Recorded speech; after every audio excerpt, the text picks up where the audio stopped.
योगी सरकार ने दिया बहुत बड़ी खुशखबरी। यूपी में पेश हुआ 2026 का नया बजट। अब बेटियों की शादी पर मिलेंगे पूरे 1 लाख रुपए। लेकिन सबसे बड़ा सवाल, आखिर किन बेटियों को मिलेगा यह 1 लाख रुपए? कौन रहेगा इस योजना से बाहर और कैसे ले सकते हैं आप इस पैसे का लाभ? आइए जानते हैं इस सब कुछ इस 2 मिनट की रिपोर्ट में। लेकिन वीडियो में आगे बढ़ने से पहले जल्दी से इसे लाइक कर दीजिए और कमेंट करके बताइए कि आपके घर में कितनी बेटियां हैं। सबसे पहले आपको बता दें कि गरीब परिवार में बेटी की शादी सबसे बड़ी चिंता होती है। पिता सालों तक थोड़ा थोड़ा पैसे जोड़ता है, कभी कर्ज लेना पड़ता है, कभी रिश्तेदारी से मदद लेनी पड़ती है। ऐसे में अगर सरकार की तरफ से 1 लाख रुपए की मदद मिलती है, हालांकि इस 1 लाख रुपए से पूरी शादी का खर्च तो नहीं उठाया जा सकता है, लेकिन गरीबों को इससे राहत जरूर मिलेगी। खाने पीने की चीजें काफी हद तक संभव हो सकता है। इसलिए योगी सरकार अब गरीबों को 1-1 लाख रुपए उन बेटियों को देने वाली है जो बहुत ही गरीब है, उनके पास पैसे बिल्कुल भी नहीं है। दरअसल आपको बता दें कि उत्तर प्रदेश की योगी सरकार ने 2026-27 के बजट में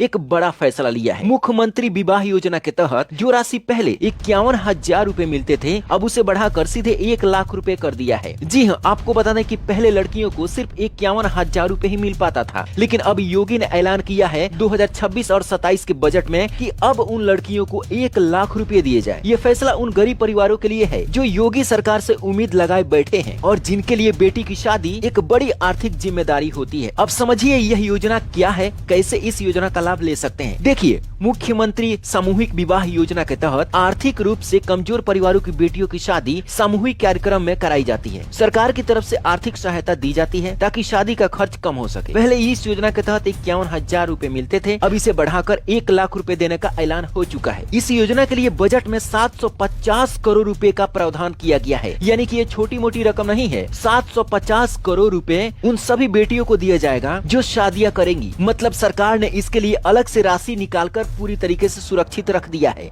अब सबसे बड़ा सवाल ये है कि आखिर किसे मिलेगा इसका फायदा? यह योजना उन परिवारों के लिए है जो आय सीमा के अंदर आते हैं, यानी कि बहुत ही कम कमा पाते हैं और आर्थिक रूप से बहुत ही कमजोर है। आवेदन करने के लिए जरूरी दस्तावेज आपके पास में होना चाहिए। आय प्रमाण पत्र बनवा लीजिएगा अपने ब्लॉक पर जाकर। आधार कार्ड तो आपके पास होगा ही, निवास बनवा लीजिएगा ब्लॉक पर जाकर, बैंक खाता आपके पास में होगा ही, और विवाह से संबंधित आपको दस्तावेज, यानी कि जब भी विवाह होता है, सामूहिक विवाह जब होता है तो वहाँ पर आपको रजिस्ट्रेशन कराना पड़ता है। इसके अलावा आपको बता दें कि लड़की की उम्र कम से कम 18 साल और लड़के की उम्र कम से कम 21 साल होनी चाहिए। और अगर आप योगी सरकार से 1 लाख रुपए लेना चाहते हैं तो सबसे पहले आपको रजिस्ट्रेशन कराना पड़ेगा सामूहिक विवाह कार्यक्रम में। ये आप आसानी से करा सकते हैं, ऑनलाइन भी करा सकते हैं या फिर अपने ब्लॉक पर संपर्क कर सकते हैं, वीडियो से संपर्क कर सकते हैं, नगर पंचायत या फिर नगर निगम में भी संपर्क कर सकते हैं, जिला समाज कल्याण कार्यालय में भी जाकर संपर्क कर सकते हैं। ये बहुत ही आसान है, इसके लिए आपको भागदौड़ करने की बिल्कुल भी जरूरत नहीं है। बस डॉक्यूमेंट दिखाइए और सब कुछ बहुत ही आसानी से हो जाता है। अब रजिस्ट्रेशन कराने के लिए तो जिला में कोई 1 रुपया भी नहीं लेता है और न ही आपको ब्लॉक पे या फिर नगर निगम में देना होता है। हालांकि जब दुकान वाले करते हैं तो वो 150 आपसे ले सकते हैं। अब आखिरी में आपको बता दें ये पैसा आपके अकाउंट में कैसे आएगा। देखिए, जो भी लड़कियां हैं उसी लड़की का जो अकाउंट होगा उसी में ये पैसा आएगा। जब उनका विवाह हो जाएगा तो सरकार उनके खाते में डीबीटी के माध्यम से, यानी कि डायरेक्ट उनके खाते में पैसा ट्रांसफर कर देती है। इसके लिए आपको अपने ब्लॉक पर जाना पड़ेगा, वहाँ पर पूछना होगा कि सामूहिक विवाह कब होने वाला है। उसके पहले ही आप अपना सभी दस्तावेज रेडी कर लीजिए, रजिस्ट्रेशन करा लीजिए और आप भी 1 लाख रुपए का फायदा उठाइए। अब इस वीडियो को दोस्तों में भी शेयर कर दीजिए जो लोग बहुत ही गरीब और कमेंट करके बताइए कि योगी जी की यह योजना आपको कैसी लगी। Bureau report, black.